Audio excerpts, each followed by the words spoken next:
les mots font plus mal que les coups. Mais du coup, moi, je suis d'accord. Moi aussi. Hop.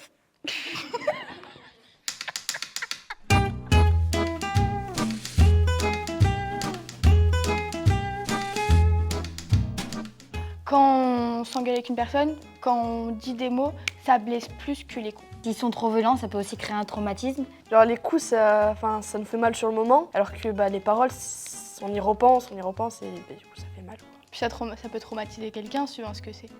Ça peut être des personnes de notre entourage, de notre famille, des personnes qu'on aime, ou alors tout simplement des critiques qu'on entend des gens qu'on connaît pas ou des gens qu'on connaît. Je trouve que quand c'est notre entourage rapproché, ça vexe plus que si une personne, par exemple, de la classe ou une personne lambda dans la rue. Si par exemple on dit des mots blessants, donc ça blesse la personne, donc c'est pas avec l'assiette, on casse l'assiette, si on lui dit pardon, ça va pas la réparer, quoi.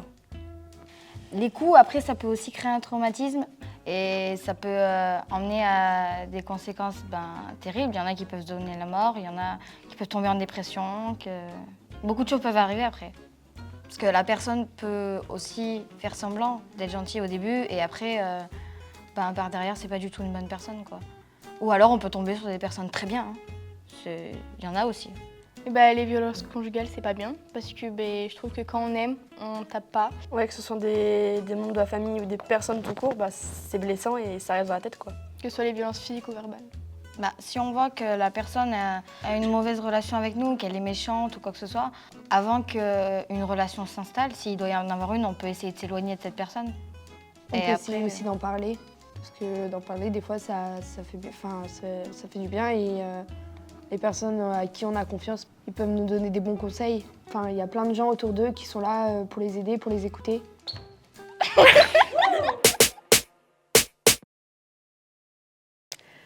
On peut subir des violences conjugales à l'adolescence. On est toutes les deux d'accord. On est d'accord.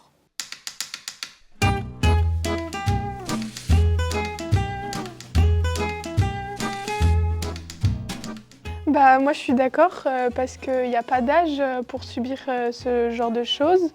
À l'adolescence, on commence à avoir des relations amoureuses. On découvre et on ne sait pas forcément ce que c'est d'aimer ou d'être aimé. On peut accepter des choses qu'on ne devrait pas accepter car on croit que c'est normal. On peut croire que c'est une banalité, que c'est banal alors que ça l'est pas du tout, quoi. Pour moi, la violence, c'est pas que frapper, c'est aussi les mots. Donc c'est quand ton partenaire t'insulte, te te dit frappe. des choses méchantes. Par exemple, quand on devient très jaloux. Aussi qu'on l'empêche de s'habiller comme elle veut ou comme il veut, c'est l'empêcher de vivre en fait. Peut-être les gens ils disent qu'il y a plus de violence conjugale parce qu'on a un appartement avec la personne, une maison, des enfants et tout, mais alors que ça peut être totalement différent. Il peut y avoir des violences conjugales dehors, à des fêtes. La personne, si elle veut être violente, elle le sera à tout âge, l'adolescence ou à 40 ans ou à 70. Ça peut commencer du jour au lendemain, donc il faut faire attention à soi et à la personne qu'on a en face de nous. Ça peut couper la confiance, plus croire qu'on est capable d'être aimé ou même d'aimer. Psychologiquement, mentalement, ça peut avoir plein de répercussions. Et aussi, on peut devenir la personne peut-être violente dans les prochaines relations parce qu'on pense que c'est comme ça aimer une personne et qu'on veut lui montrer qu'on l'aime comme ça alors que c'est pas du tout la bonne solution. Il faut bien choisir les personnes qui nous entourent, c'est important pour notre bien-être et le bien-être des autres. Et que si on veut sortir avec quelqu'un, qu'on s'entend super bien, il faut se lancer du coup et sortir avec. Mais si on n'a pas forcément envie de sortir avec des gens à l'adolescence, on n'est pas obligé de se mettre avec des gens parce que c'est l'adolescence. Et aussi beaucoup en parler si on subit des violences.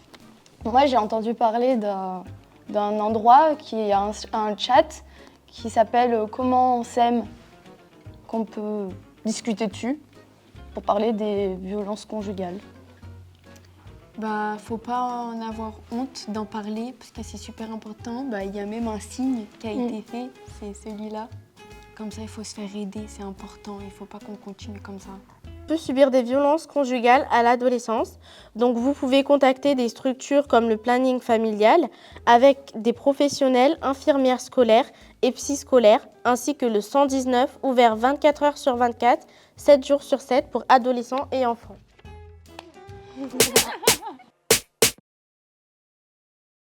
C'est facile de partir quand on subit des violences conjugales. Bah moi, je suis pas d'accord, oui.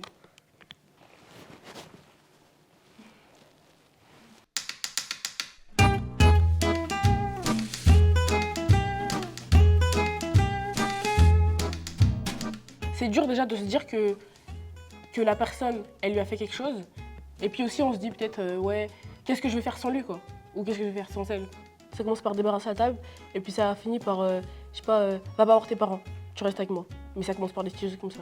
La personne, elle peut être très triste, se sentir faible, d'avoir dit pourquoi elle part pas et qu'elle est bête alors qu'elle est juste amoureuse ou qu'elle a juste peur. Ça peut être mental. Physique. Physique, oui. Économique aussi. On peut prendre les économies de la personne, bloquer les cartes bleues, etc. Ils sont un peu dépendants de la personne. Et il y a plein de choses qui nous retiennent. Il y a des fois en plus on peut avoir des enfants ou on peut avoir peur de partir pour que, je sais pas, on se fasse qu'ils reviennent et qu'on se fasse agresser ou qu'elles reviennent. Hein. La personne, elle peut nous retrouver, elle peut nous tuer. Quand on subit des violences, on n'ose pas vraiment en parler. On a peur du regard des autres, de ce qu'ils vont dire. Et du coup, on se dit que si on part, on n'aura personne d'autre que la personne avec qui on est. Chez moi, si tu es marié avec une personne, même si elle te fait des mauvaises choses, il y a toujours les tantes, les mamans, ils vont dire « Ah, t'as pas bien fait, t'aurais dû garder, t'aurais dû supporter, dans la vie on va faire des efforts, dans la vie on va faire des sacrifices et tout. » Mais il y a sacrifice et sacrifice. Moi, je pense qu'il ne faut pas avoir peur d'en parler. Même si on croit qu'on va se faire juger, il ne faut pas hésiter à dire ce qui se passe. Parce que comme ça, on peut l'aider et aider la personne du mieux qu'on peut. Et c'est aussi très important de partir au plus vite. Ne vous isolez pas. N'acceptez pas tout. Donnez pas tout votre temps à une personne. Et puis c'est comme ça dans les relations amoureuses, mais aussi dans les relations amicales. La violence, c'est pas bien. C'est mal.